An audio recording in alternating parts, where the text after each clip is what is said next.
On January 24th, 2019, 29-year-old Grant Amato killed three members of his family over several hours.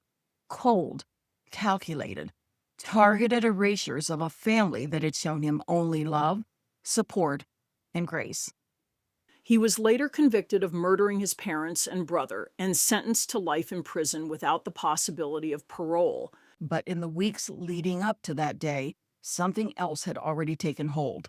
Grant Amato became fixated on a woman he had never met, an online connection that would quietly begin to replace everything real in his life. Welcome to my channel. My name is Stina, and today we're going to take a mini deep dive into the Amato family tragedy. Whether this is a new case for you, or you know everything there is to know about, stick around. This is not going to be a dry rehashing of the timeline, but a discussion of patterns leading to Amato's final, presumably desperate act. This is what I do. So let's get started. The Amato family lived a quiet, structured life in a suburb of Orlando.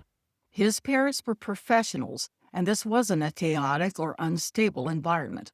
It was a functioning household, but at a certain point, something started to change. At 29, Grant was still living at home alongside his older brother, Chad, who was 31. Another brother, Jason, his father's son from a previous marriage, lived elsewhere.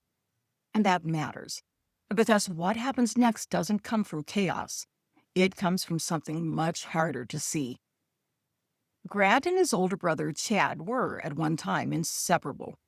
They worked out together, played paintball, strategically, competitively, and even went through nursing school side by side. By all accounts, Grant admired his older brother, which, on its own, isn't unusual. After high school, Grant followed a path that initially mirrored his brother's.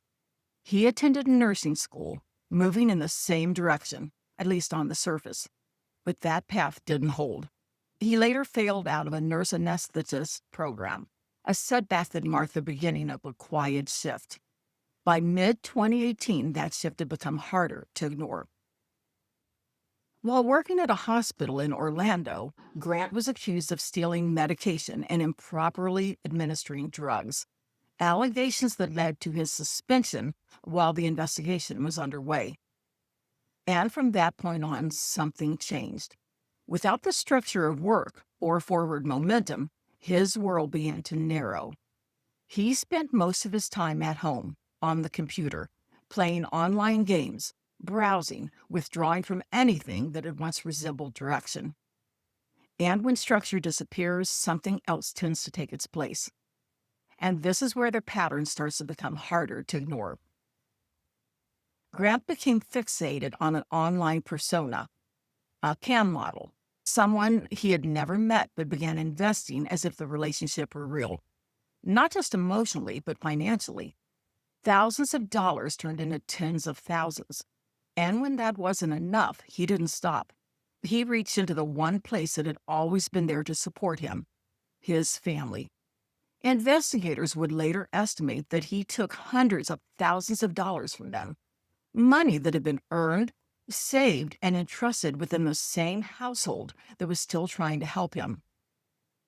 And that's where something important begins to surface. This wasn't a situation where he had been abandoned or left to figure things out on his own. If anything, the pattern suggests the opposite. The family appears to have carried him, financially, structurally, even emotionally, for a long time. And for a while, that may have worked. But eventually, that kind of support shifts. It turns into boundaries. He was sent to treatment.